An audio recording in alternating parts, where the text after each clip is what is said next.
سورہ نساء کی آیت نمبر 88 ہے۔ اعوذ باللہ من الشیطان الرجیم، بسم اللہ الرحمن الرحیم۔ فما لكم في المنافقين فئتين والله أركسهم بما كسبوا أتريدون أن تهدوا من أضل الله ومن يضلل الله فلن تجد له سبيلا۔ صدق اللہ۔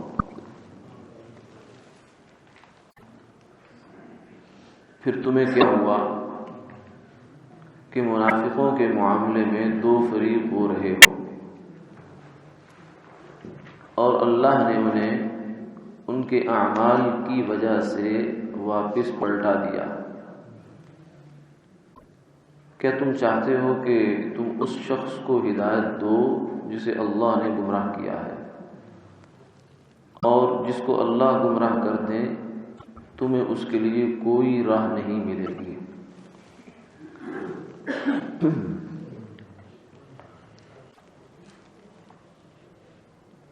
اس آیت مبارکہ کی تفسیر میں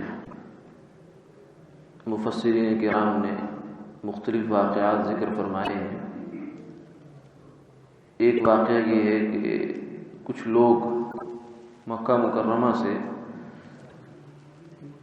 آئے، ہجرت بظاہر ہجرت کی اور آ کر مسلمان ہوئے، لیکن پھر مرتد ہو گئے اور وہ مکہ مکرمہ واپس چلے گئے کسی بہانے سے، کسی ذریعے سے، لیکن اپنا واضح نہیں کیا کہ یہ کیوں جا رہے ہیں۔ تو اس سلسلے میں جو مسلمان تھے، مدینہ منورہ میں جو آباد تھے، تو ان کے دو گروہ ہو گئے۔ ایک کہنے لگے کہ یہ مسلمان ہیں، اپنے کام سے گئے ہیں، وہ واپس آئیں گے، اور دوسرے کہنے لگے کہ نہیں، یہ منافق ہیں، یہ اب مرتد ہیں، اب کافر ہیں۔ تو اس بارے میں ایک اختلاف کسی صورت پیدا ہو گئی، جس کو اللہ رب العزت نے اس آیت مبارکہ کے ذریعے سے اس کا فیصلہ فرما دیا۔ فرمایا کہ منافقوں کے اس گروہ کے بارے میں تمہیں دو فریق کیوں ہو رہے ہو؟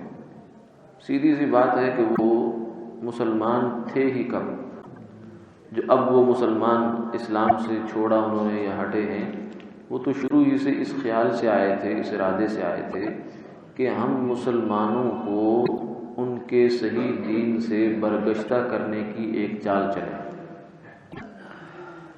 اور یہ چالیں شروع روز سے چلی جاتی رہی ہیں۔ مدینہ منورہ میں بھی ایسا ہوتا تھا کہ جو یہود اور کچھ وہاں کے جو مقامی باشندوں کے لوگ منافق تھے، وہ آ کر ایسے کہتے تھے، بلکہ وہ باقاعدہ اپنے لوگوں کو بھیجتے تھے کہ جاؤ اور جا کر مسلمانوں کے اندر بیٹھو، جا کر آپ صلی اللہ علیہ وسلم کی مجلس میں شریک ہو جاؤ اور کہو کہ ہم ایمان لائے۔ بالکل ایسا رویہ دکھاؤ، ایسا طرز عمل دکھاؤ کہ جیسے پکے سچے مسلمان ہیں، حتیٰ کہ تم پر وہ لوگ اعتماد شروع کر دیں، اور پھر جب تم سمجھو کہ اب وہ کچھ نہ کچھ تمہاری وہاں حیثیت بن گئی ہے تو پلٹ آنا، اور پھر یہ کہنا کہ نہیں، یہ دین ہمیں اچھا نہیں لگا۔ تو یہ یوں سمجھیے کہ ایک سوچا سمجھا منصوبہ ہوتا ہے، پری پلانڈ ہوتا ہے کہ ایسا کر کے مسلمانوں کو ان کے دین سے برگشتہ کیا جائے۔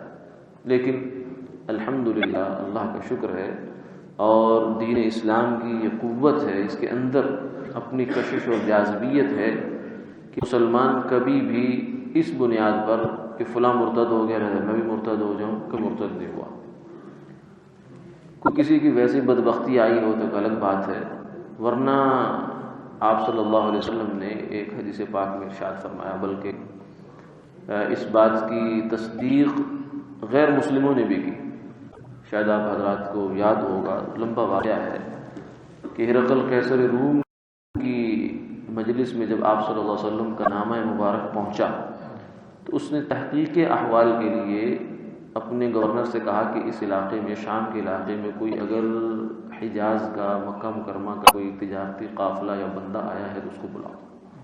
تو وہ لے آیا، حضرت ابو سفیان کو اس نے بٹھا لیا سامنے، اور پیچھے ان کے ساتھیوں کو بٹھا لیا، اور ساتھ ہی یہ کہہ دیا کہ اگر یہ کچھ اونچ نیچ کریں میرے سوالوں کے جواب میں تو تم نے مجھے بتانا ہے۔ اس لیے سید ابو سفیان فرماتے ہیں، جو بعد میں مسلمان ہو گئے، کہ میں پوری جو اس کے سوالات کی فہرست تھی اس کے جواب میں ذرہ بھی اونچ نیچ نہیں کر پایا، چاہنے کے باوجود بھی۔ کیوں؟ اس لیے کہ مجھے یہ ڈر تھا کہ اگر میں نے یہاں غلط بیانی سے کام لیا تو مکہ میں جا کر میں بلیک لسٹ ہو جاؤں گا۔ یعنی کافر جو ہے وہ بھی اپنے معاشرے میں جھوٹ بولنے کو بہت بڑا گناہ سمجھتا تھا۔ خیر، تو اس سے بہرحال انہوں نے مختلف سوالات کیے۔ بڑی دلچسپ حدیث ہے یہ، بخاری شریف میں بھی ہے اور تفسیر کی کتابوں میں بھی ہے۔ تو اس میں ایک سوال تھا کہ جو محمد صلی اللہ علیہ وسلم کے ساتھی ہیں وہ کیا هل يرتد احد منهم سخطة لدینی، ان کے دین کو ناپسند کرتے ہوئے، یعنی دین سے بیزار ہو گیا، دین اس کے دل سے نکل گیا، ایمان کی اہمیت ختم ہو گئی، کیا ایسا کوئی شخص مرتد ہوتا ہے؟ حالانکہ یہ سوال جو ہے یہ تقریباً جنگ احد ہو چکی تھی، تو اس کے بعد کا واقعہ ہے، یعنی 13 سال مکہ مکرمہ کے تکلیفوں میں، آزمائشوں میں، تنگیوں میں، مصائب میں گزر گئے، اور پھر اس کے بعد مدینہ منورہ کا وقت بھی گزر گیا۔ تو اس کے جواب میں جو سیدنا ابو سفیان رضی اللہ تعالیٰ عنہ بات کہی تھی اس وقت جب کہ وہ کافر تھے، کہا کہ نہیں، ایسا کچھ نہیں ہوتا۔ حالانکہ اگر کچھ بھی ہوتا تو وہ مخالف تھے، وہ اس کو ضرور نوٹ کرتے اور پھر رپورٹ کرتے، ہاں ایسا ہوا ہے۔ تو اس کے جواب میں جو ہرقل قیصر روم نے جو تبصرہ کیا اس بات پر، یہ کہا وَكَذَلِكَ الْإِيمَانُ، ایمان کی بات یہی ہوتی، شان یہی ہوتی ہے کہ جب وہ دل میں داخل ہو جائے تو پھر واپس نہیں نکلتا، پھر جسم سے جان تو نکل سکتی ہے، ایمان نہیں نکل سکتا۔ تو یہ جو مسلمانوں کو اللہ نے یہ اسلام کے ساتھ، ایمان کے ساتھ، دین کے ساتھ یہ وابستگی شروع روز سے آج بھی ہے، اور جب بھی کافروں نے اس بات کی کوشش کی ہے کہ مسلمان دین سے برخا ہو جائیں، اللہ ان کی تدبیروں کو پلٹ دیتے ہیں، اور وہی کوشش مسلمانوں کے مزید ایمان پر پختہ ہونے کا سبب بن جایا کرتی ہے۔ تو اس زمانے میں بھی یہ کوشش ہوئی۔ اس آیت میں اسی کا تذکرہ ہے کہ ایسے گروہ کے بارے میں مسلمانوں کے رائے کچھ ذرا حسن ظن والے احباب ہوتے ہیں، وہ یہ کہتے ہیں کہ چلو ظاہر حال تو یہ ہے کہ انہوں نے کلمہ پڑھا تھا، لیکن اب کسی مجبوری سے واپس گئے ہوں گے، تو ابھی ہم نہیں کہہ سکتے کہ وہ کافر ہیں، مسلمان ہی ہیں بظاہر۔ کچھ نے کہا نہیں یہ کیا بات ہوئی کہ ہجرت کی ہے، حضور کی خدمت میں آئے ہیں، اب دوبارہ پلٹ کر وہ دارالحرب میں چلے گئے، دارالاسلام سے نکل کر دارالحرب میں چلے گئے، تو انہوں نے گویا کہ اپنے آپ کو اسلام سے کاٹ دیا، اب ہمارا اسلام سے کوئی لینا دینا نہیں ہے، اب وہ کافر ہے۔ لیکن اللہ رب العزت جو کہ دلوں کا حال جاننے والے ہیں، انہوں نے کہا کہ یہ اصل بات یہ ہے کہ وہ نہ مسلمان ہے نہ کافر، وہ شروع سے منافق تھے، کیونکہ منافق ظاہر حال میں مسلمان ہوتا ہے، حقیقت میں وہ مسلمان ہوتے ہی نہیں ہے۔ مرتد تو وہ ہوتا ہے جو پہلے مسلمان ہوتا ہے۔ اس لیے فرمایا کہ اصل بات یہ تھی، واللہ ارکسہم بما کسبوا، اللہ نے ان کو ان کے اعمال کی وجہ سے الٹا دیا۔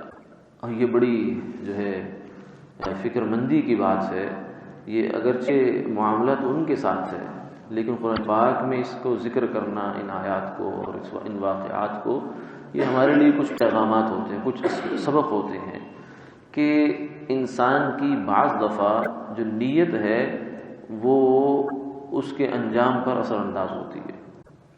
یعنی اگر یہ لوگ مخلص ہو کر آتے کہ چلو چلتے ہیں، دیکھتے ہیں مدینہ منورہ میں، اگر ہمیں ایمان اسلام سمجھ آیا تو مسلمان ہو جائیں گے، تو شاید اللہ ہدایت دے دیتے ہیں، کیونکہ طلب لے کر آتے تو ہدایت مل جاتی۔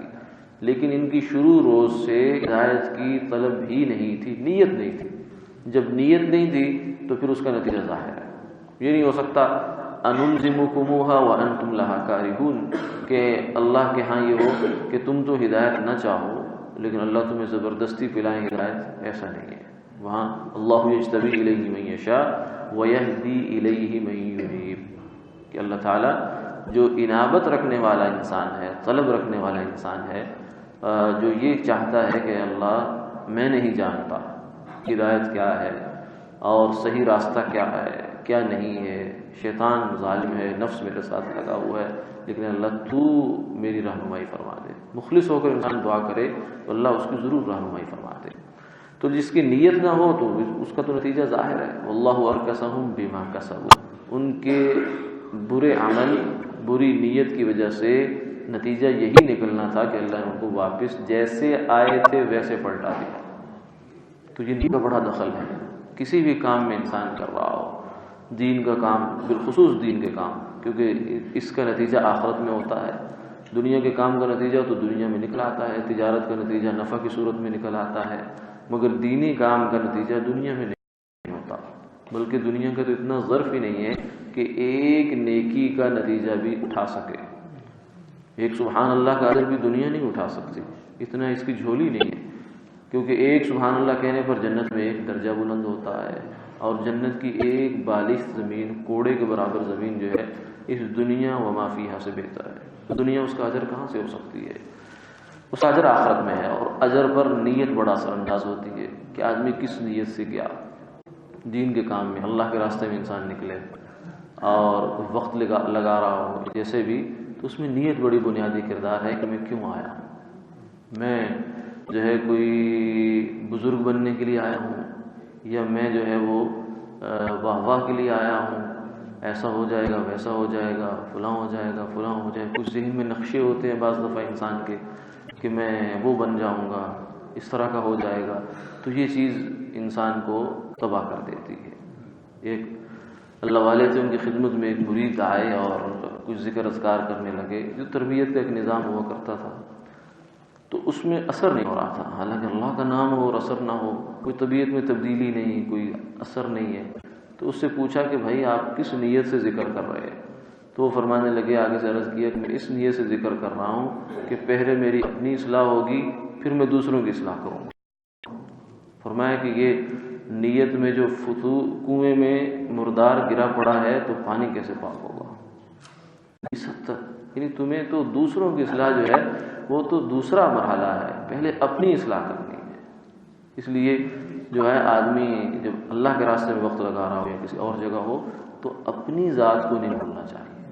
یا ایھا الذین آمنوا علیکم انفسکم، بعض دفعہ آدمی دوسروں کی فکر میں اپنے آپ کو بھلا دیتا ہے، اور اپنے اندر کے جو اخلاق رذائل اور اخلاق ذمیمہ وہ اسی طرح پنپتے رہتے ہیں، بڑھتے رہتے ہیں، ان کے اوپر پینٹ ہو جاتا ہے، جیسے زنگ اتارے بغیر لوہے کے اوپر پینٹ کرتے ہیں، بظاہر بڑا خوبصورت ہے لیکن کچھ ہی عرصے بعد وہ اکھڑ جائے گا، اس میں پائیداری نہیں ہے، استقامت نہیں ہے۔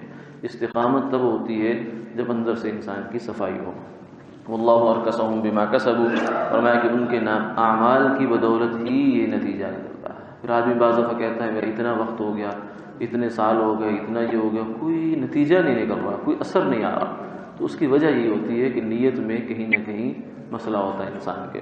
اتریدون ان تهدوا من اضل اللہ، اب اس سے بعد آگے جواب یہ ہے کہ اس چیز سے، یعنی ان کے منافقین کے اس طرح واپس جانے سے یقینی بات ہے کہ آپ صلی اللہ علیہ وسلم کو بھی دعا، مسلمانوں کو بھی ہوا ہوگا کہ ایسے لوگ کیوں گمراہ ہوئے۔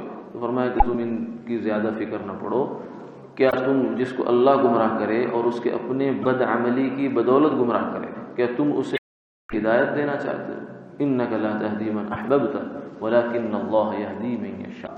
ہاں تمہاری محنت کا، تمہاری فکر کا، تمہاری کڑن کا، تمہاری طلب کا تمہیں اجر مل جائے گا، چاہے اس کو ہدایت ملے یا نہ ملے، لیکن تمہیں اس کا اجر انشاءاللہ مل جائے گا۔ اس لیے اس طلب فکر کو ختم نہ کرو، لیکن یہ نتیجہ اللہ کے ہاتھ میں ہے۔ وَمَن يُضْلِلِ اللَّهُ فَلَن تَجِدَ لَهُ سَبِيلًا، اور جس کو اللہ گمراہ کرے فرمایا اسے اس کے بارے میں تمہیں کوئی راہ نہیں ملے گی۔ تو یہ جو ہوتا ہے کہ بعض دفعہ انسان محنت کرتا ہے لیکن اس میں نتیجہ نہیں آتا، تو اس میں بھی ایک بہت باریک سی ایک بات ہوتی ہے جس کی جانب توجہ دینے کی ضرورت ہوتی ہے، وہ یہ ہے کہ محنت ہمارے ذمہ ہے۔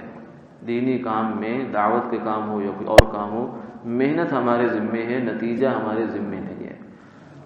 لیکن اگر ہم نتیجے کے نہ آنے سے محنت کو ختم کر دیں گے نتیجہ نہیں آتا زیادہ محنت چھوڑو، اس کا مطلب یہ ہے کہ ہم ہدایت اللہ کے ہاتھ میں نہیں سمجھتے، ہم ہدایت اپنی محنت کا نتیجہ سمجھتے ہیں، اور یہ بڑی غلطی ہے، یہ یقین کی بنیادی کمزوری ہے اور غلط فہمی ہے کہ ہدایت کو، دوسرے کے راہ راست پہ آنے کو اپنی محنت کا نتیجہ سمجھا، حالانکہ ہماری محنت اور ہدایت میں صرف ایک ربط ہے، ایک تعلق ہے، بس نتیجہ نہیں ہے کہ ہماری محنت ہوگی تو نتیجہ ضرور آئے گا۔ یہ اللہ تعالیٰ کے ہاتھ میں ہدایت ہے، ہم ذمہ دار اپنی محنت کے، ہم ذمہ دار اپنی عبادت کے، ہم ذمہ دار اپنی تلاوت کے، ہم ذمہ دار اپنے اعمال کے۔ ان اعمال کو آگے کیا کرنا ہے یہ اللہ کا کام ہے، اللہ سے مانگیں گے ضرور، لیکن آنے نہ آنے سے ہماری محنتوں پر فرق نہیں پڑنا چاہیے۔ اللہ تعالیٰ ہمیں کی توفیق عطا فرمائے۔ وآخر دعوانا الحمد للہ رب العالمین۔ اللهم صل على سيدنا مولانا محمد وعلى آل سيدنا ومولانا محمد وبارك وسلم ثم صل عليه. اللهم إنا نسألك العفو والعافية والمعافاة في الدين والدنيا والآخرة يا أرحم الراحمين يا أرحم الراحمين يا أرحم الراحمين يا حي يا قيوم يا ذا الجلال والإكرام بيدك الخير إنك على كل شيء قدير إنك على كل شيء قدير إنك على كل شيء قدير. اللهم اهدنا واهد بنا واجعلنا سببا لمن اهتدى. ربنا تقبل منا إنك أنت السميع العليم وتب علينا إنك أنت التواب الرحيم. اللهم اشفنا واشف مرضانا ومرضى المسلمين. اللهم إنا نسألك علما نافعا وعملا متقبلا ورزقا طيبا واسعا وشفاء من كل داء وصلى الله تعالى على خير خلقه محمد وآله وصحبه أجمعين برحمتك يا أرحم الراحمين.